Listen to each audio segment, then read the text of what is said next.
Hello' everyone welcome to সাধাৰণ জ্ঞান জিকে। আজি মই আপোনালোকৰ ওচৰলৈ লৈ আহিছোঁ সংক্ৰামক ৰোগ আৰু ইয়াক বিয়পাব পৰা বীজাণুবোৰৰ নাম। কিছুমান সংক্ৰামক ৰোগ ভাইৰাছৰ পৰা, কিছুমান বেক্টেৰিয়াৰ পৰা আৰু কিছুমান পৰজীৱীৰ পৰা হোৱা দেখা পোৱা যায়।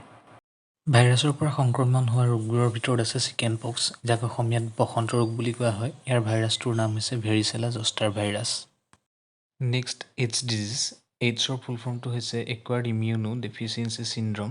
ইয়াৰ ভাইৰাছটোৰ নাম হৈছে HIV আৰু ইয়াৰ ফুল ফৰ্মটো হৈছে human immuno deficiency virus. Next জলাতংক।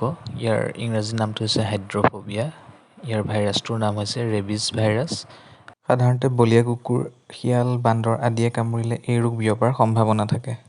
Next polio' ৰোগ। ইয়াৰ ভাইৰাছটোৰ নাম হৈছে এণ্টেৰোভাইৰাছ। এই ৰোগ সাধাৰণতে 5 বছৰৰ তলৰ শিশুবোৰৰ ক্ষেত্ৰত হোৱা দেখা পোৱা যায়। এই ৰোগ হ'লে শিশুৰ বৃদ্ধি আৰু বিকাশত ব্যাঘাত জন্মে। নেক্সট বেক্টেৰিয়াৰ পৰা সংক্ৰমিত হোৱা ৰোগবোৰৰ ভিতৰত আছে কলেৰা। ইয়াৰ বেক্টেৰিয়াবিধৰ নাম হৈছে ভিব্ৰিঅ' কলেৰি। সাধাৰণতে বীজাণুযুক্ত খাদ্য আৰু পানীৰ পৰা এই ৰোগ বিয়পে। মাখি এই ৰোগৰ প্ৰধান বাহক হয়। নেক্সট কুষ্ঠ ৰোগ। এই ৰোগ বিয়পোৱা বেক্টেৰিয়াবিধৰ নাম হৈছে মাইক্ৰবেক্টেৰিয়াম লেপ্ৰি। সাধাৰণতে ৰোগীক চোৱাচিতা কৰিলে বা কাপোৰ কানি ব্যৱহাৰ কৰিলে আনৰ গালৈ বিয়পা দেখা পোৱা যায়।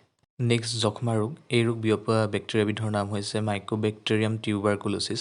সাধাৰণতে ৰোগীৰ সংস্পৰ্শলৈ আহিলে এই ৰোগ বিয়পা দেখা পোৱা যায়।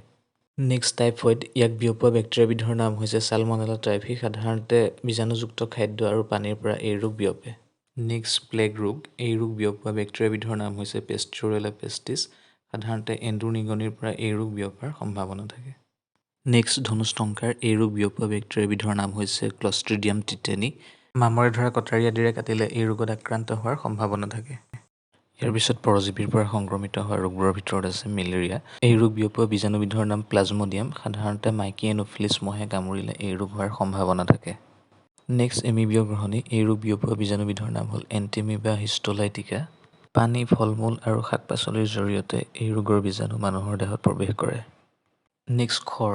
খৰৰ বীজাণুবিধৰ নাম হৈছে মাইক্ৰস্পৰাম। এই ৰোগৰ বীজাণু বায়ুৰ দ্বাৰা বিস্তাৰিত হয় যদিও আক্ৰান্ত ৰোগীৰ সংস্পৰ্শত আহিলেও এই ৰোগ বিয়পিব পাৰে।